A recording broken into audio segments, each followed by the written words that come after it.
Is this on? Is this on?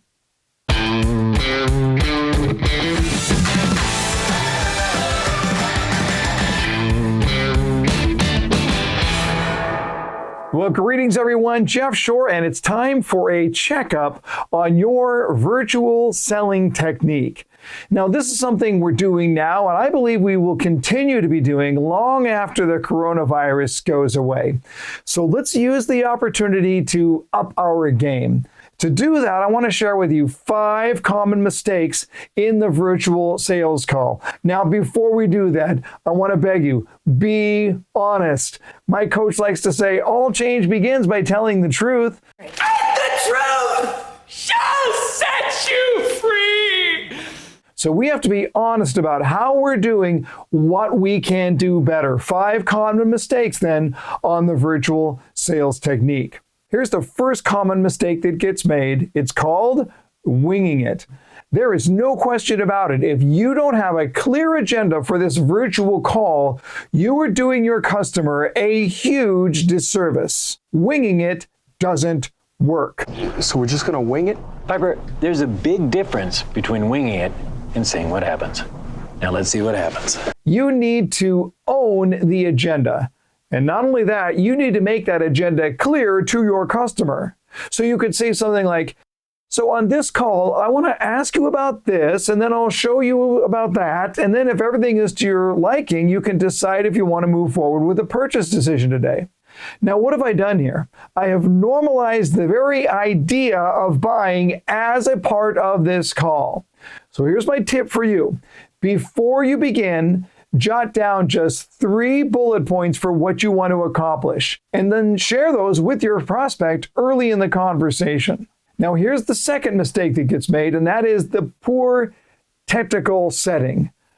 First impressions count.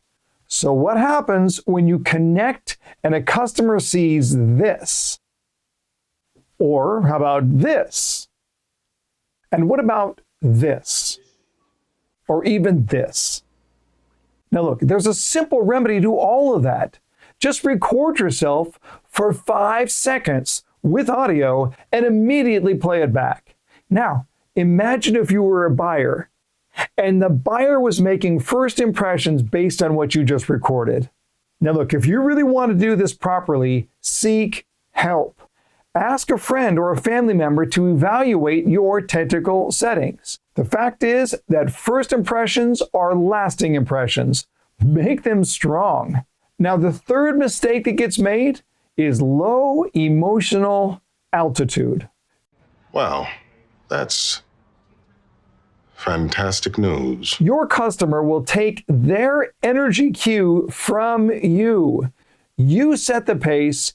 You set the emotional tone. You have to own the setting and the maintaining of the emotional altitude. Now look, the reality is that we do this all the time in our face-to-face sales presentations.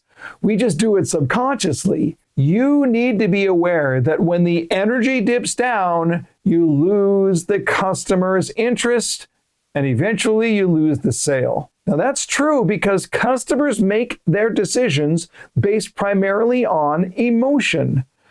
So let me make this suggestion here to you.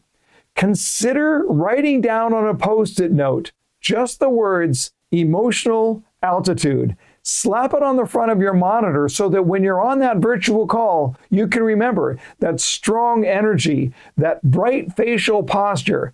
You drive the emotional altitude. Now, here's a fourth mistake that gets made, and that's making the conversation one-sided. Wonderful, wonderful. And in conclusion, Jim, Bill, Bob, Call, Fred, Load, Dork, Adolf, and Ted. Business is business, and as we all know, in order to get something done, you got to do something. In order to do something, we got to get to work, so let's get to work. Thank you for taking the meeting. Now, the problem here is that there are attention span issues. People can only listen for so long, but when they can interact, then when they do listen, they listen more attentively. So here's my suggestion for you. I've used this before. It's called the traffic light rule.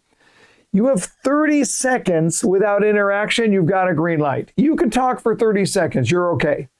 30 to 60 seconds without interaction, watch out, yellow light. But 60 seconds or more, that's a red light. They stopped listening.